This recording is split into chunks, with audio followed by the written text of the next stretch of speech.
ओम मंगलम भगवान विष्णु मंगलम गरुड़ध्वज मंगलम पुंडरीकाक्ष मंगलायतनो हरि।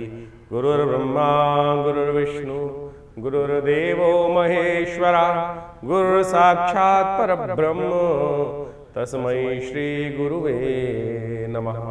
नमस्कार, स्वागत है आपका आचार्य वाणी में। मैं आचार्य डॉक्टर विक्रमादित्य आपके साथ हूँ। आज का विषय हमारा है कि कर्क राशि वालों के लिए जून के प्रारंभ काल में ग्रहों का योगायोग किस प्रकार से बनने वाला है। देखिए, ग्रह नक्षत्रों के दृष्टिकोण से आप समझें कि ये समय जो है बहुत ही अनुकूल है और बहुत बढ़िया ग्रहों का योगायोग बनकर तैयार हो रहा है जून के आरंभ काल में। सबसे बड़ा जो परिवर्तन होने जा रहा है आपकी राशि के दृष्टिकोण से समझें तो आपकी राशि के अनुसार से मंगल महाराज यहाँ पर आकर बड़ी लंबे समय से कमज़ोर अवस्था में बैठे हैं और वो पुरुषार्थ करने में कई प्रकार की कमी उत्पन्न करते दिखाई दे रहे हैं। देखिए, जीवन में ये समझ लें, जो कर्म प्रधान विश्व रच रखा, कर्म के द्वारा ही समस्त चीज़ें प्राप्त होने के योग बनने हैं और कर्म और जो होता है वो साहस के द्वारा किया जाता है। कर्मण्यता की स्थिति तो जीवन में कभी आती नहीं है, तो कर्म की स्थिति तो हमेशा बनी रहती है। अब वो अच्छा कर्म कर रहे हैं, खराब काम कर रहे हैं, वो व्यक्ति पे डिपेंड करता है, संगत पे डिपेंड करता है, आपके पुण्यों पे डिपेंड करता है, आपके व्यक्ति की जो किस प्रकार के लोग के परामर्श के साथ काम कर रहा है उस पर डिपेंड करता है। अब मंगल यहाँ कमज़ोर चल रहे हैं और पिछले काफ़ी लंबे समय से मंगल की अवस्था इसी प्रकार से पिछले करीब करीब सितंबर अक्टूबर से मंगल इस कमज़ोर अवस्था में चलते रहे हैं। बीच में कुछ देर के लिए ठीक हुए, फिर दोबारा अप्रैल में आके यहाँ फंस गए। अब मंगल आपकी राशि के दृष्टिकोण से परिवर्तन का महत्वपूर्ण योग बना रहे हैं और इसी जून के आरंभ काल में परिवर्तन का योग बनेगा। और वैसे जेठ के इस महीने में समस्त ग्रह परिवर्तन की तरफ जा चुके हैं। क्या है मंगल, क्या शुक्र, क्या बुध और बाकी सब ग्रह, बृहस्पति इत्यादि, राहु इत्यादि समस्त ग्रह परिवर्तन का योग बना चुके हैं। और ऐसे में ये परिवर्तन आपकी राशि के दृष्टिकोण से आपको समझना चाहिए, बड़ा महत्वपूर्ण योगायोग ग्रहों का बना रहा है। और ऐसे में इन सब बुध, शुक्र इत्यादि के परिवर्तन से आपके इस जून के आरंभ काल में कई प्रकार के अच्छे रास्ते आपको प्राप्त हो सकते हैं। ऐसे में ध्यान रखना चाहिए, आपके लिए ग्रह योग इस प्रकार के बन रहे हैं कि बहुत सारे लोग आपकी सहायता करने के लिए तैयार हो सकते हैं। बहुत सारे जो लोग आपके दोस्त नहीं भी हैं वो आपस से आकर्षित होने की तरफ जाते दिखाई दे रहे हैं और उस समय का लाभ आपको उठाने का प्रयास करना चाहिए। लेकिन समस्याएं भी हैं कुछ। शनि महाराज अभी भी आपके भाग्य में चल रहे हैं और भाग्य में बैठा हुआ शनि क्या होता है कि ट्यूबलाइट बना देता है अपने समय को, कभी लाभ कभी नुकसान, कभी जलता है कभी बुझ जाता है। तो ऐसी स्थिति यहाँ पर बनी हुई है। धर्मयुक्त रहना, धर्म से विमुख मत होना। धर्म के से विमुख होते ही आपकी कुंडली में ग्रह सो जाएंगे। इस बात का विशेष तौर पे आपको ध्यान रखने की ज़रूरत है। अभी जो ग्रहों का योगायोग समय जो बन रहा है वो खास तौर पे इसके साथ साथ बनता दिखाई दे रहा है। तो ऐसे में समय की चाल को पहचानते हुए आपको कार्य करने का प्रयास करना चाहिए। अब समय क्या कह रहा है, किस प्रकार से ग्रह योग बना रहा है, वो हम आपको सिलसिलेवार तरीके से बताने का प्रयास करते हैं। सबसे पहले बात कर लेते हैं 1 तारीख की। 1 तारीख का दिन विशेष तौर पर 1 जून का रविवार का अवसर है। षष्ठी तिथि विद्यमान है और ग्रह नक्षत्रों के दृष्टिकोण से यदि हम कर्क राशि के संबंध में बात कर रहे हैं तो आपके लिए समय परिवर्तन की तरफ ज़्यादा दिखाई दे रहा है। उत्साह अच्छा रहेगा, उत्साह में अभी थोड़ा अच्छे योग बनते दिखाई दे रहे हैं। मंगल कमज़ोर होते हुए भी अभी मंगल परिवर्तन की तरफ नहीं गए हैं, लेकिन फिर भी चंद्रमा की युति साथ होने के कारण से वहाँ उत्साह में अच्छी वृद्धि होती दिखाई दे रही है। तो आपके लिए अच्छा उत्साही दिन दिखाई देता है। आने वाले दिनों में उससे लाभ प्राप्त करने का योग बन सकता है। रवि योग बना हुआ है, नए कार्य आरंभ करने के लिए दिन अच्छा दिखाई देता है। साथ साथ अरण्य षष्ठी का योग भी बना हुआ है। हो सके तो इस दिन विशेष तौर पर भगवान कार्तिक का स्तवन करें, उनका पूजन करें और उससे आपके लिए अच्छा योग बनेगा। जीवन में आगे बढ़ने का योग बन। रविवार का दिवस है, कोशिश करें गायत्री मंत्र का जप करें और हो सके तो विशेष तौर पर आप इस दिन नमक इत्यादि का दान करने का प्रयास करें। देखिए, इन दिनों सूर्य महाराज आपकी राशि के दृष्टिकोण से जो चल रहे हैं वो थोड़े से उग्र भाव में चल रहे हैं और 9 तपे का दिन विशेष तौर पे अभी तो चल रहा है और सूर्य तो रोहिणी में रहते हैं। तो क्या होता है कि अननेसेसरी का कई बार गुस्सा दिलवाने का काम, प्रवोक करने का काम करते रखते हैं। संतान के लिए भी आपके ग्रह नक्षत्रों के दिन से अच्छा थोड़ा सा समय भारी दिखाई देता है। तो ऐसे में अच्छा रहेगा कि गायत्री का जप कर लें, वो कल्याणकारी योग बनेगा। हमने विवेकानंद योगाश्रम में हर रविवार के दिन गायत्री का यज्ञ रखा ही है, आप उसमें भी सम्मिलित हो सकते हैं। वो आपके लिए अच्छा रहेगा। सुबह 8 बजे से लेकर 10-11 बजे तक ये कार्यक्रम चलता है भंडारे के साथ, उसमें सम्मिलित हों, अपने नाम से भी यज्ञ करा सकते हैं आप। 2 तारीख का दिन विशेष तौर पे समझ लीजिए सोमवार का दिन दिखाई देता है। सप्तमी तिथि विद्यमान है। ग्रह नक्षत्रों के दृष्टिकोण से ग्रह परिवर्तन की तरफ जा रहे हैं और ऐसे में ग्रह साफ साफ दिखा रहे हैं कर्क राशि वालों के लिए कि आप जितना साहस करेंगे और जितने विनम्र रहेंगे, नम्रता से काम करेंगे, आशीर्वाद लेने की तरफ झुकेंगे। वो कहा गया ना, पर जो जितना झुकता है वो उतना बढ़ता है, तो इसलिए थोड़ा झुककर थोड़ा आशीर्वाद लेने की तरफ झुकें। आपके बहुत सारे काम आशीर्वाद से बन जाएंगे। इसलिए सुंदर रूप से जीवन में पुण्यों की तरफ अर्जित करने के लिए थोड़ा सा विनम्र होकर झुकने का प्रयास कर लीजिए। बड़े बूढ़ों का आशीर्वाद लेकर काम करने का प्रयास करो, बड़ा सुंदर रहेगा। एक बात और ध्यान रखना कि 1 और 2 तारीख को अश्लेषा और मघा नक्षत्र का योग बन रहा है। ये गंडमूल के अंतर्गत आते हैं। जिन लोगों का जन्म भी इन नक्षत्रों में हुआ हो उनको अवश्य मूल शांति करा लेनी चाहिए। तो ऐसे में जिन जातकों की मूल शांति नहीं होती है वो जीवन में कई बार कष्ट पाते हैं। तो ऐसे में अपनी राशि जन्मपत्री चेक कराएं। अगर अश्लेषा मघा या किसी भी गंडमूल के अंतर्गत आपका जन्म हुआ है और मूल शांति नहीं हुई है, सही से नहीं हुई है, मूल शांति का सीधा सीधा सिद्धांत ये है 27,000 मूल मंत्र का जप कर कर 1,000 जप करके 27 दिन तक उसकी शांति कराई जाए। लेकिन आमतौर पर व्यवस्था ऐसी बन गई है कि मूल शांति के जो मंत्र हैं वो जप नहीं किए जाते हैं। 27 दिन तक जो 1,000 जप करना है, उसका दशांश यज्ञ करना है, वो नहीं हुआ। केवल 27 जगह मिट्टी, पानी, ये कंकड़ पत्थर, इन सबको दिखाने के लिए जो भारतीय ड्रामा होता है वो तथाकथित तौर पे करवा दिया जाता है, उससे कोई फ़ायदा नहीं होने वाला। कर्मकांड के वास्तविक सिद्धांत मंत्र जप के आधार पे ही हैं, और मंत्र जप ही आज की तारीख में जो आपके अनुष्ठान करने वाले कुछ तथाकथित लोग हैं वो नहीं करते हैं। तो आप इसको समझ के कार्य करेंगे तो अच्छा रहेगा। आपकी राशि के दृष्टिकोण से सिद्धांतिक तौर पे इसको समझ के कार्य करना चाहिए। 3 तारीख की यदि हम बात करें, मंगलवार का अवसर है, अष्टमी तिथि विद्यमान है। ग्रह नक्षत्रों के दृष्टिकोण से चौथा बुढ़वा मंगल का योग बन रहा है। ग्रह नक्षत्रों के दृष्टिकोण से आपके जो ग्रह योग बन रहे हैं वो परिवर्तन की तरफ जा रहे हैं, और इस वक्त बुध ग्रह भी मृगशिरा नक्षत्र यानी मंगल के नक्षत्र में प्रवेश करते दिखाई दे रहे हैं। बहुत जल्दी परिवर्तन की तरफ आगे बढ़ते दिखाई दे रहे हैं। यानी थोड़ी सी मंगल आपके बुध के अंदर भी ग्रह नक्षत्र दृष्टिकोण से ताकत आने के शुभ योग बन गए हैं। सूर्य के बिल्कुल सन्निकट हैं और बहुत जल्दी उदय होने की तरफ भी अग्रसित होते दिखाई दे रहे हैं।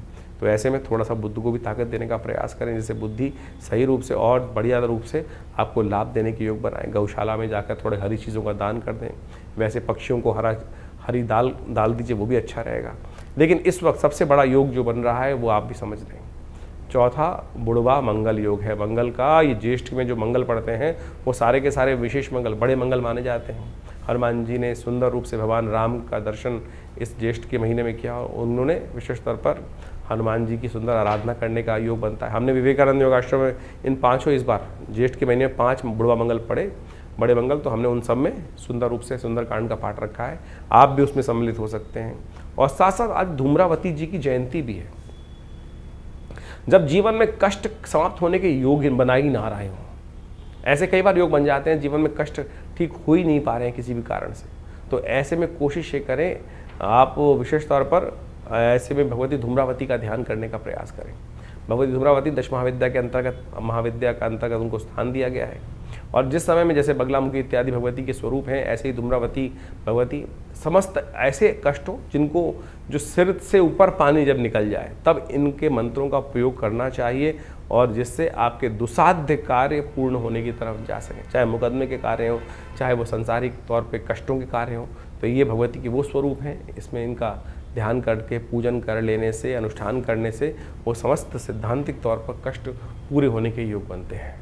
तो कर्क राशि वालों, आपकी राशि के दृष्टिकोण से ये भी समझ लीजिए कि आने वाले 4 जून को ग्रह नक्षत्रों का योग किस प्रकार का दिखाई देता है। बुधवार का दिन, नवमी तिथि, ज्येष्ठ के शुक्ल पक्ष की नवमी है, और साथ साथ उसमें महेश नवमी का सुंदर योग बन रहा है। भगवान शिव का सुंदर स्तवन करने का दिवस दिखाई देता है। इस दिन ग्रह नक्षत्रों के हिसाब से परिवर्तन का योग बन रहा है और अच्छा साहस में वृद्धि होने के योग दिखाई देते हैं। कई प्रकार से ग्रह नक्षत्रों के दृष्टिकोण से ये समय आपके लिए उचित दिखाई दे रहा है। सही दिशा में यदि कार्य कर लें, थोड़ा स्वार्थी बन के अपने कार्यों को सिद्ध करने की तरफ जाएंगे तो बहुत सारे कार्यों की तरफ सफलता प्राप्त करने के योग कई प्रकार से ग्रह नक्षत्रों दृष्टिकोण से बनते दिखाई दे रहे हैं। एक बार ध्यान रखिएगा, विशेष तौर पर इन दिनों बृहस्पति का ग्रह गोचर आपके लिए बहुत ज़्यादा शुभ नहीं है, इसलिए अपने ज्ञान की बजाय थोड़े से अच्छे गुरुजन के ज्ञान का सहयोग लेने का प्रयास करना चाहिए। नहीं तो आपके बारे में लोगों के समाज में कई लोग आपके बारे में भ्रांति पा सकते हैं। आप किस प्रकार के सच्चे कार्य कर रहे हैं लोगों को नहीं पता चलेगा, लेकिन वो आपके बारे में नेगेटिव बात ज़्यादा मनोमस्तिष्क में रख सकते हैं।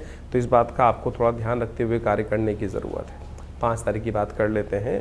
कर्क राशि वालों के लिए ग्रह नक्षत्रों के दृष्टिकोण से क्या ग्रह योग बन रहा है। पंचांग के दृष्टिकोण से उस दिन 10वीं तिथि है, ज्येष्ठ के शुक्ल पक्ष की, और साथ साथ बृहस्पतिवार का अवसर।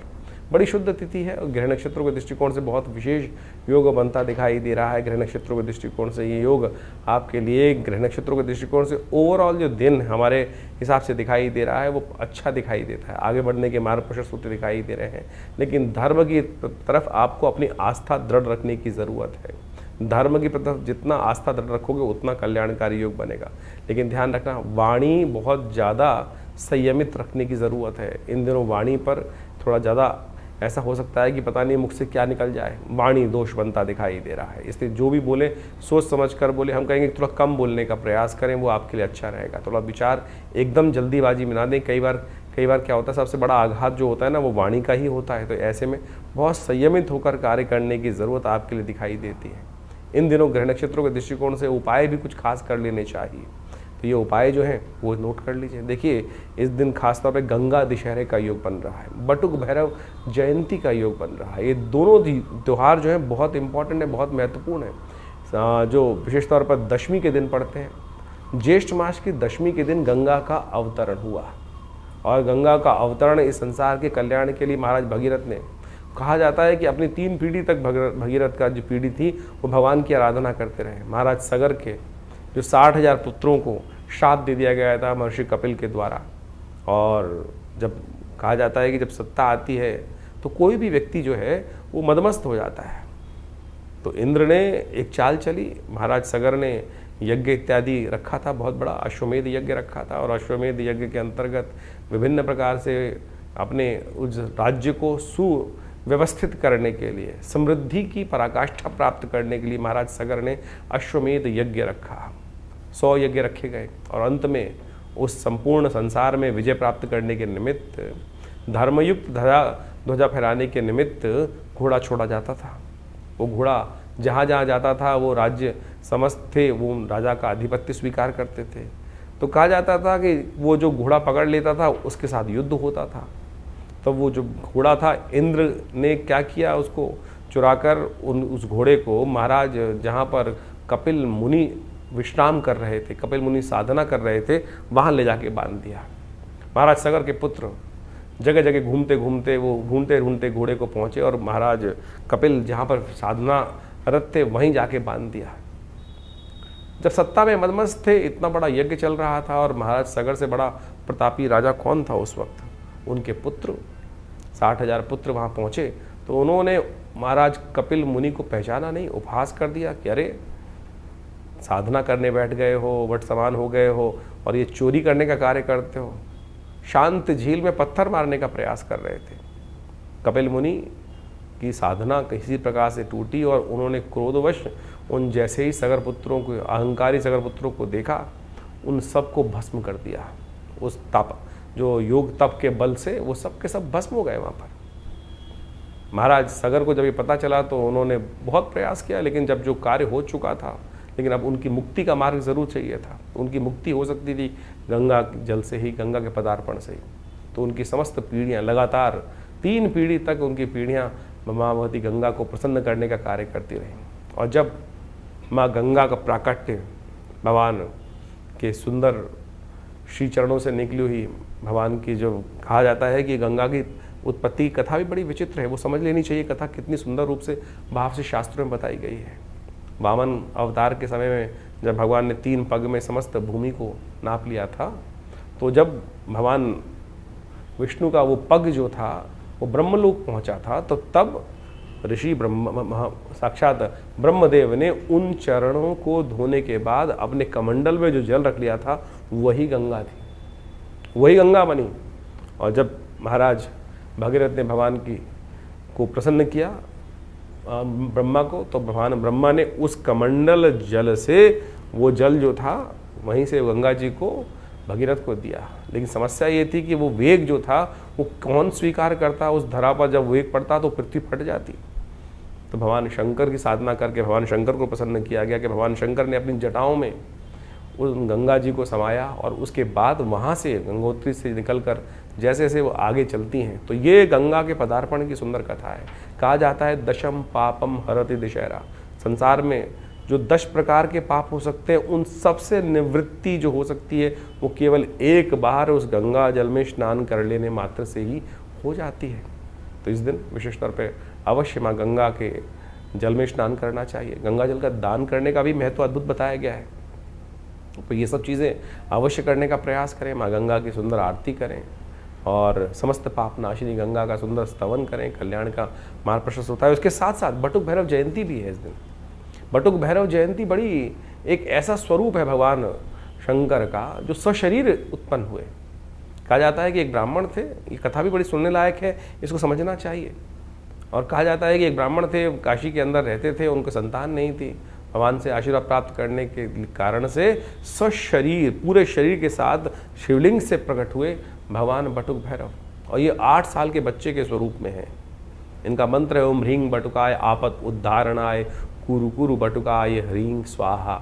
समस्त आपत्तियों से रक्षा करने वाले, कैसे भी तांत्रिक प्रयोग हो, कैसे भी जीवन के कष्ट हों, कोई भी किसी ने नज़र लगा दी, कुछ लगा दी, तो यदि उन भगवान का बटुक भैरव जी के इस मंत्र का जप कर लिया जाए, और उनके भी एक विधि है।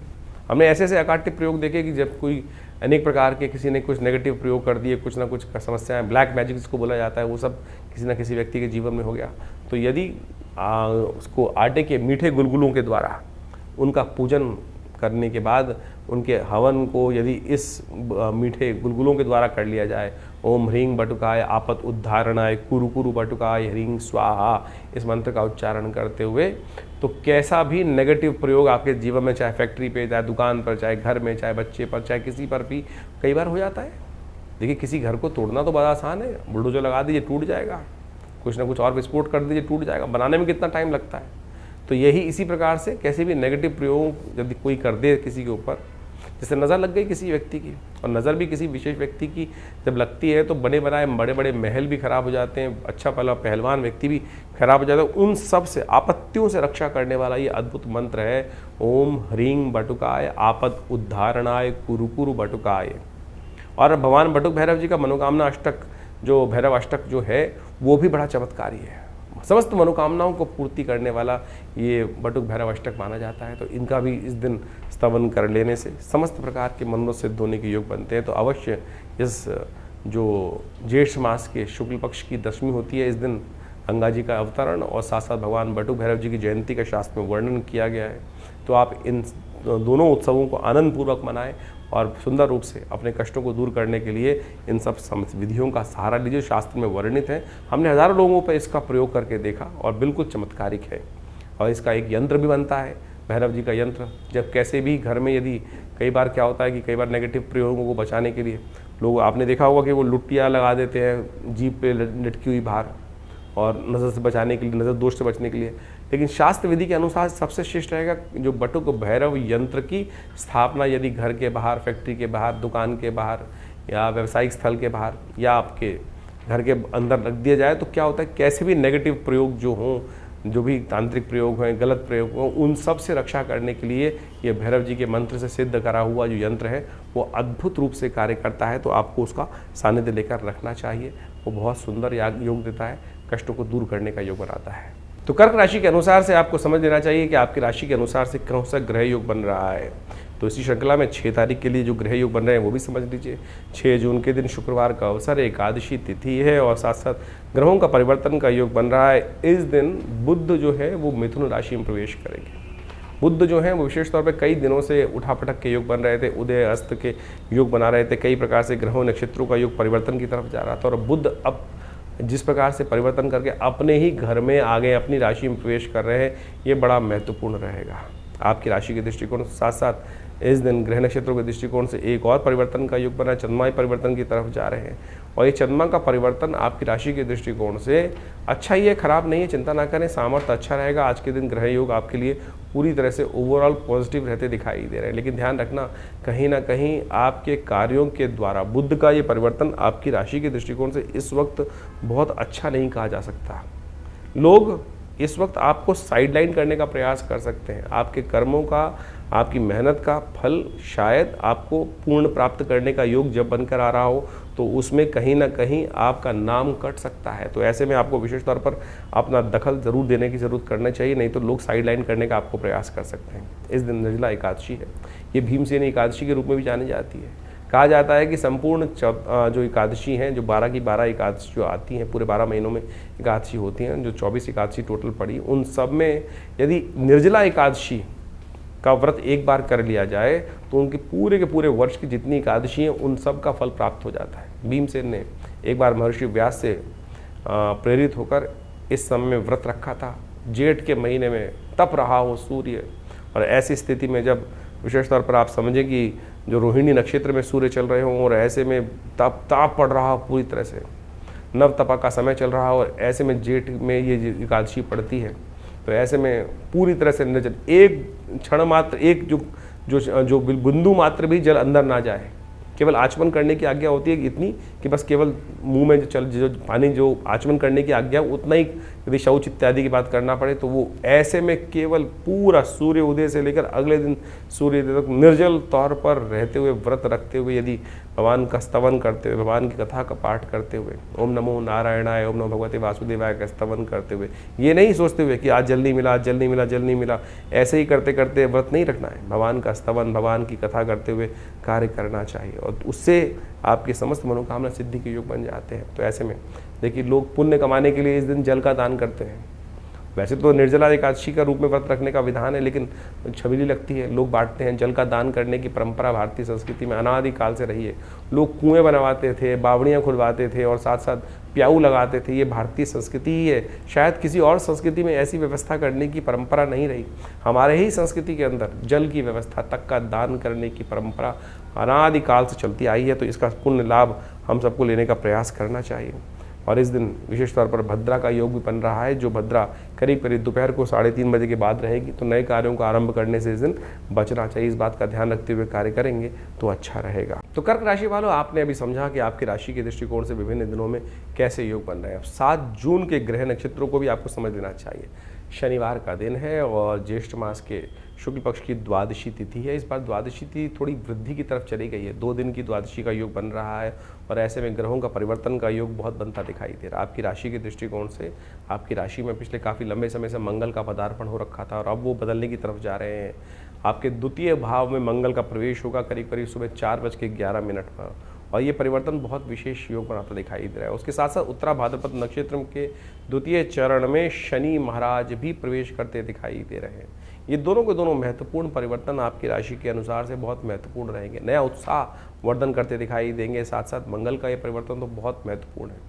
ये आपके कई मामलों में लाभ देने के योग बना सकता है। ऐसे में जिनको कई बार शक रहता है, समस्याएं रहती हैं कि हमारे यहाँ धन रुकता नहीं है, तो ऐसे में सेविंग्स बढ़ने की, ये मंगल का यहाँ परिवर्तन होने से कुटुंब परिवार में सेविंग्स बढ़ने के योग, बैंक बैलेंस बढ़ने के योग भी बनते दिखाई देंगे। शायद किसी न किसी मामले में थोड़े से आप, ऐसा हो सकता है कि धन के मामले में थोड़े से रिजर्व हो जाए कि पैसे को खर्च करने में, जैसे बंदर विशेष तौर पर शीशे को बांध के रखता है, कहा जाता है कि इस प्रकार का योग बन सकता है कि यानी पैसे को थोड़ा सा रोकने में आप सक्षमता प्राप्त करने के योग बना सकते हैं। चंपक द्वादशी का सुंदर योग बन रहा है। भगवान विष्णु की सुंदर आराधना करें, भगवान विष्णु का सुंदर पूजन करें, कल्याणकारी योग बनते दिखाई देंगे। ऐसे में दृष्टिकोण से आपके लिए 8 तारीख का दिन रविवार का ग्रह नक्षत्र बन रहा है। कर्क राशि वालों के लिए द्वादशी तिथि वृद्धि की तरफ जा रही है और साथ साथ त्रयोदशी का योग बनेगा, तो रवि प्रदोष का योग बन गया है। ऐसे में इन ग्रह नक्षत्रों के दृष्टिकोण से ओवरऑल ग्रह नक्षत्र आपके लिए अच्छे दिखाई देते हैं। थोड़ा स्वास्थ्य के मामले में ध्यान रखने की ज़रूरत है।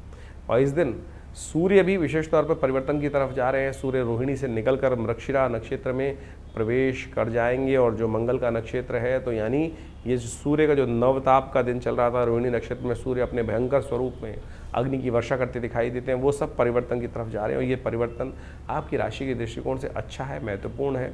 सूर्य का नेगेटिव प्रभाव थोड़ा कम होता दिखाई देगा। ऐसे में थोड़ा क्रोध, आवेश इत्यादि वो भी कम होता दिखाई देगा। एग्जर्शन जो अननेसेसरी का बढ़ रहा था, थोड़े से ग्रह नक्षत्रों के दृष्टिकोण से आपकी राशि के दृष्टिकोण से ऐसा योग बन रहा था कि जो बच्चों के लिए थोड़ा समय भारी चल रहा था, बुद्धि के अनुसार से लाभ में कहीं ना कहीं थोड़ा जो लाभ आपका यानी लाभ के योग थे वो कम होते दिखाई दे रहे थे। उन सब में यानी पॉजिटिव चेंजेस आने के योग बनते दिखाई देंगे। ग्रह नक्षत्र परिवर्तन की तरफ जा रहे हैं, इन सब का लाभ लेने का प्रयास करना चाहिए। रवि प्रदोष है।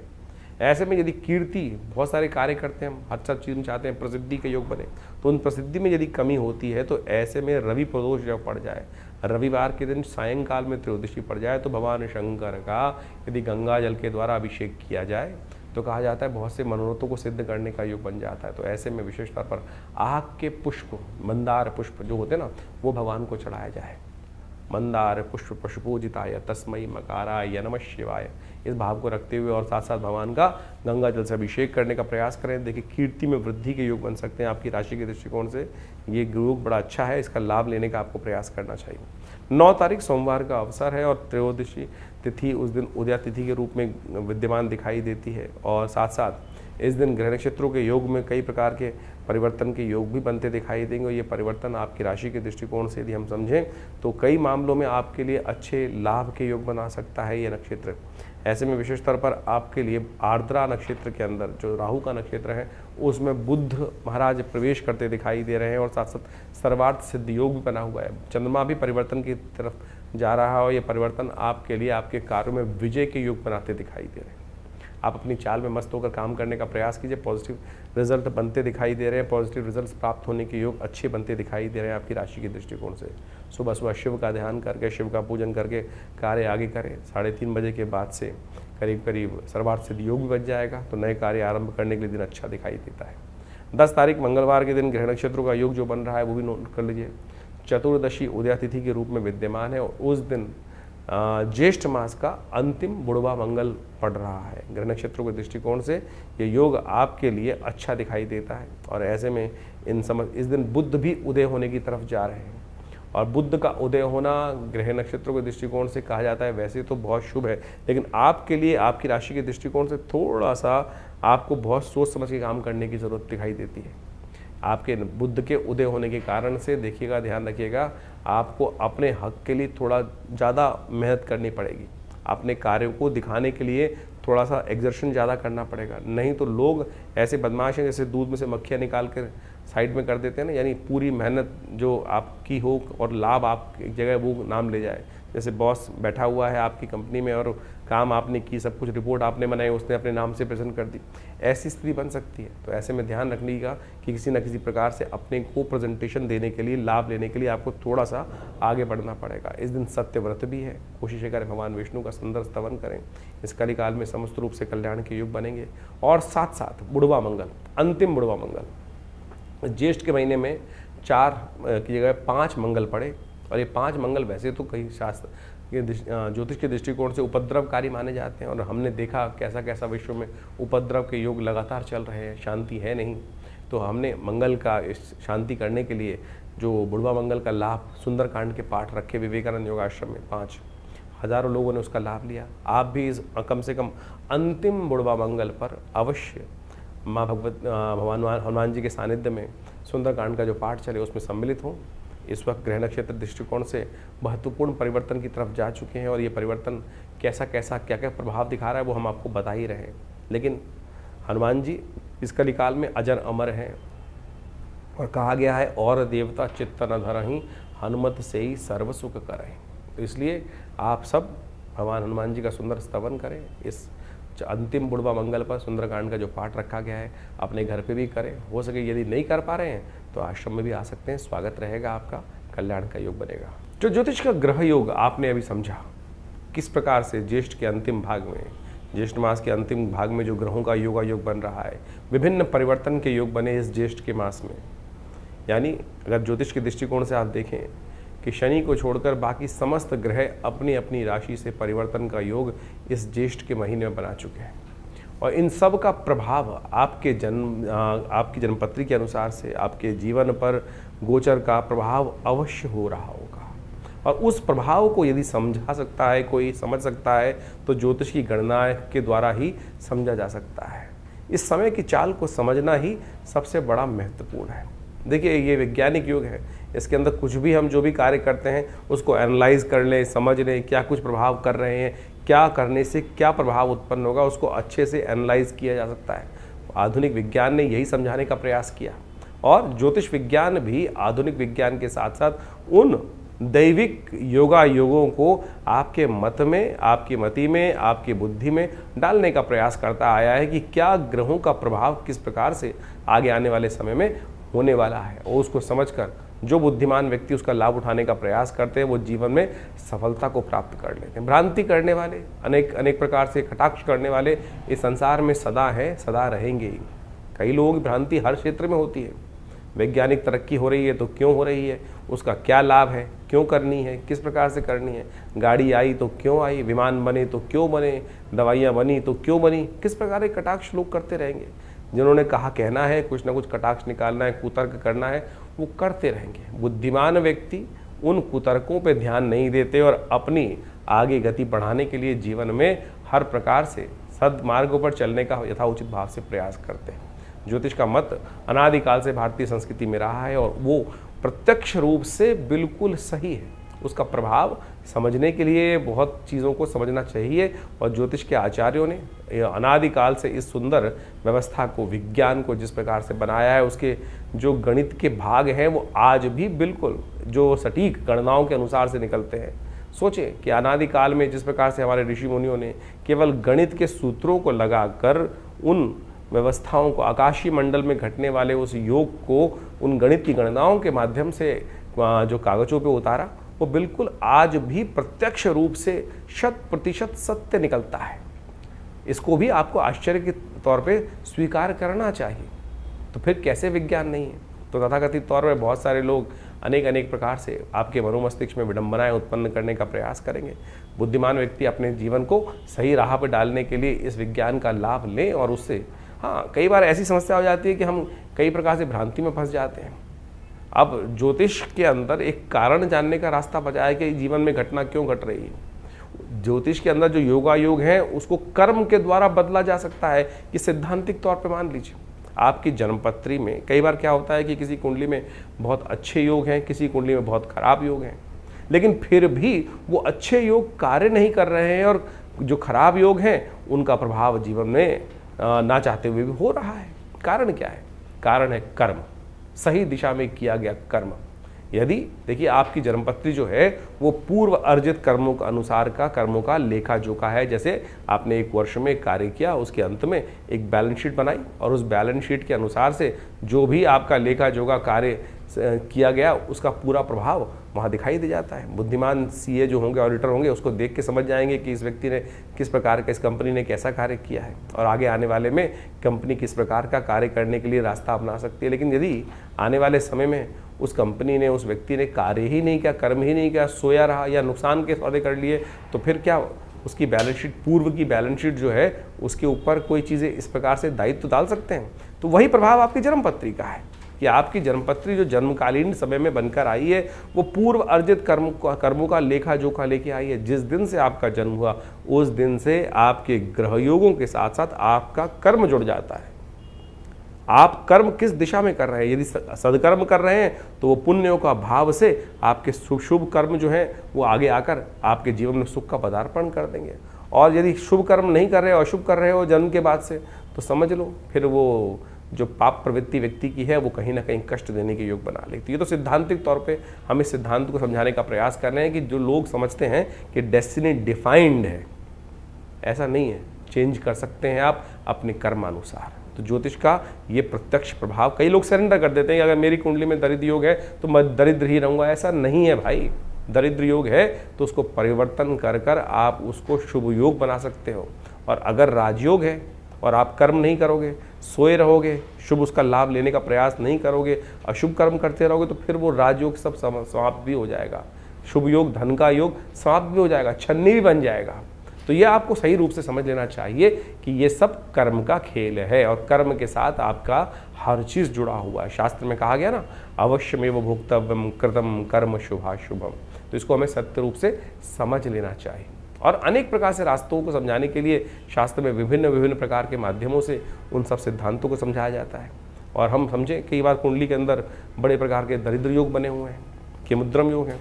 लोग चाहते हैं, बड़ी विचित्र स्थिति है कि ज्योतिषी के पास आके लोग किसी भी विज्ञान पे जाते हैं, चमत्कार की बात करते हैं कि चमत्कार कर दीजिए बस कुछ।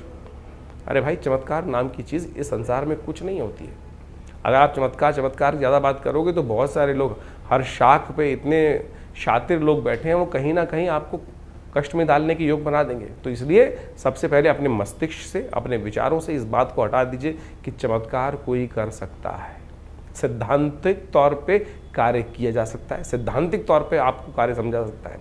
हर चीज़ का प्रभाव है, क्या वो नग है, क्या वो मंत्र है, क्या वो दान है, क्या वो पुण्य है, किसी प्रकार से औषधि का उपयोग है, हर चीज़ का कहीं ना कहीं एक वैज्ञानिक विश्लेषण है, सैद्धांतिक तौर पे उसको समझा जा सकता है कि कैसे कार्य किया। अब इस कार्य को समझने में किसी को दिक्कत हो तो वो उसको चमत्कार का नाम दे देता है।